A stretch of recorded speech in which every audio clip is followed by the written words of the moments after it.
Welcome to red TV. నేను మీ తేజ. ప్రస్తుతం మనతో పాటు సీనియర్ జర్నలిస్ట్ దాము బాలాజీ గారు. నమస్తే సార్. నమస్తే.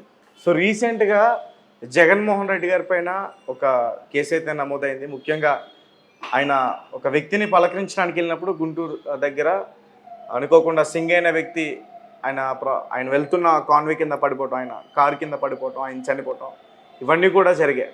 సో రీసెంట్గా ఆ కారును కూడా, ఏదైతే బుల్లెట్ ప్రూఫ్ కారు ఉందో దాన్ని కూడా పోలీసులు నిన్న తీసుకున్నారు అదుపులోకి. అండ్ తర్వాత ఆ కాన్వేని డ్రైవర్ ఎవరైతే ఉన్నారో అతను చాలా విషయాలన్నీ కూడా బయటికి చెప్పేశాడు. జగన్ చేసిన అరాచకాలన్నీ, నిజాలన్నీ కూడా బయటికి కక్కేశాడంటూ కూడా తెలుగుదేశం మీడియా కావచ్చు, ఇతర మీడియా సంస్థలు కావచ్చు, దీని గురించి మాట్లాడే ప్రయత్నం చేస్తాం. అంటే ఏంటి అసలు ఈ ఓవరాల్ ఇన్సిడెంట్ ఏంటి? ఇప్పుడు ఒకవేళ జగన్ని కూడా అదుపులోకి తీసుకునే అవకాశం ఉందా ఏంటి? యాక్చువల్గా కేసు ఏంటంటే మొన్న తాడేపల్లి టు సత్తెనపల్లి, అక్కడ పల్నాడులో ఉండే రెంటపాళ్ళ అనే గ్రామానికి జగన్ వెళ్ళాడు. నాగమల్లేశ్వరరావు అని ఆయన చనిపోతే లాస్ట్ ఇయర్ ఆయన విగ్రహ ఆవిష్కరణకు వెళ్ళాడు. ఈ వెళ్తున్న క్రమంలో గుంటూరు దాటిన తర్వాత ఏటుగురు బైపాస్ దగ్గర ఒక వ్యక్తి కారు కింద పడి చనిపోయాడు. అతని పేరు చీలి సింగయ్య. ఇది ఫస్ట్లో ఏమి అనౌన్స్ చేశారంటే ఎస్పీ సతీష్ ఈ కాన్వాయ్ కంటే ముందు ఒక కారు, ఒక 50 అడుగుల ముందులో ఒక కారు వెళ్తుంది. ఆ car number A26CE0001 Tata safari. ఈ కారు కింద పడి చనిపోయినాడు అని సతీష్ ఎస్పీ అనౌన్స్ చేశాడు. సో అప్పుడే తెలుగుదేశం మీడియా కూడా అదే రాసింది, కాన్వాయ్ కింద పడి చనిపోయినట్టుగానే రాసింది, జగన్ కారు కింద అనేది రాయలేదు అప్పుడు కూడా. సరే అయిపోయింది, వచ్చేసాడు, ఇది గొడవలు జరిగాయి, అంత అయిపోయింది. దాని తర్వాత 3 రోజుల తర్వాత ఇప్పుడు ఒక వీడియో తీసుకొచ్చారు, 37 సెకండ్ల వీడియో. ఆ వీడియో ఏంటంటే బుల్లెట్ ప్రూఫ్ జగన్ కారు కిందనే పడ్డాడు, ఇదిగోండి ప్రూఫ్ అని క్లోజప్ షాట్లో ఉన్న వీడియో తీసుకొచ్చి మీడియా విపరీతంగా హైప్ చేసింది. దాంతో మళ్ళీ ఎస్పీ అండ్ ఐజీ సర్వశ్రేష్ఠి త్రిపాఠి ఇద్దరు ప్రెస్ మీట్ పెట్టి జగన్ చేసినట్టుగా మాకు ఆధారాలు దొరికాయి, ఫస్ట్ ఆధారాలు దొరకలేదు కాబట్టి మేము ఆ కారు మీద పెట్టాము, ఇప్పుడు ఆధారాలు దొరికాయి అని చెప్పి జగన్ మీద 105 BNS 105 అంటే culpable homicide not amounting to murder అంటారన్నమాట. అంటే మర్డర్ చేయలేదు కానీ నేను ఈ పని చేయడం వల్ల కొంతమంది చనిపోతారని తెలిసి కూడా ఆ పని చేయడాన్ని ఈ సెక్షన్ కింద పెడతారు. అల్లు అర్జున్ ఇన్సిడెంట్ కరెక్ట్గా ఆయన మీద కూడా ఇదే సెక్షన్ పెట్టారు.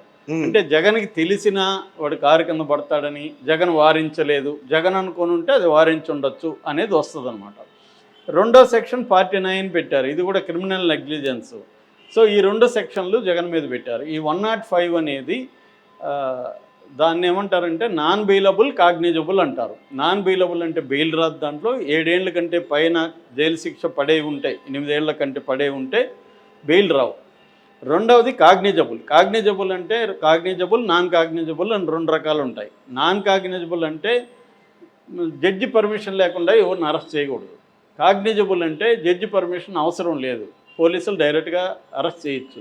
ఇది కాగ్నిజబుల్ అంటే జగన్ని నోటీసులు ఇవ్వాల్సిన అవసరం లేదు, జడ్జి పర్మిషన్ అవసరం లేదు, పోలీసులు అనుకుంటే పట్టుకుని కోర్టులో పెట్టచ్చు, కోర్టుకు ప్రొడ్యూస్ చేయొచ్చు. సో ఈ సెక్షన్ పెట్టారనమాట. ఇది ప్లాన్డ్గానే పెట్టినట్టుగా మనకు అర్థమవుతుంది. రెండవది ఇది తెలుగుదేశం కానీ ప్రభుత్వ వెర్షన్ ఏంటంటే ఈ బుల్లెట్ ప్రూఫ్ కార్ కింద పడ్డాడని. దీంతో వైసీపీ వాళ్ళు ఇంకొక వీడియో తీసుకొచ్చారు.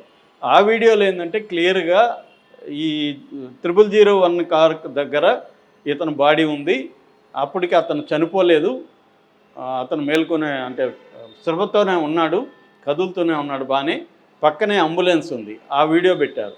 నిన్న వీళ్ళ అడ్వకేటు బరిగెల కోటేష్, ఎవరు వైసీపీ అడ్వకేట్, అతను ఏం చెప్తున్నాడంటే నేను కూడా ఆ స్పాట్లో ఉన్నాను, పడిందేమో ఆ కారు కింద పడ్డాడు అతను, ఆ కార్ డ్రైవర్ను కూడా వీళ్ళు పోలీసులు అరెస్ట్ చేశారు, ఆ కారును కూడా సీజ్ చేశారు.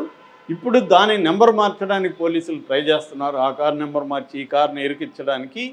సో నేను ఉన్నాను, మేము చెప్పాము కూడా అక్కడ, ఎందుకంటే అక్కడ ఇంకొక ప్రత్యక్ష సాక్షి కూడా దాసరి వీరయ్య అనే అతను కూడా మాట్లాడాడు మీడియాతో, నేను కూడా ఉన్నాను, మేము అన్నాము మా కారులో తీసుకెళ్తాం అతను హాస్పిటల్ అంటే లేదని అక్కడ ఉన్న ఏఎస్ఐ రాజశేఖర్ మమ్మల్ని అడ్డుకొని అంబులెన్స్ తెప్పించి అంబులెన్స్ లేట్ చేశాడు, లేకపోతే అతను బతుకుండేవాడే, అతనికి నిజానికి పెద్ద కాలర్ బోన్ దగ్గర చిన్న దెబ్బ తగిలింది తప్ప ఏమి లేదు, వీళ్ళేమన్నా చేశారేమో నాకు డౌట్గా కూడా ఉందని కూడా అతను చెప్తున్నాడు.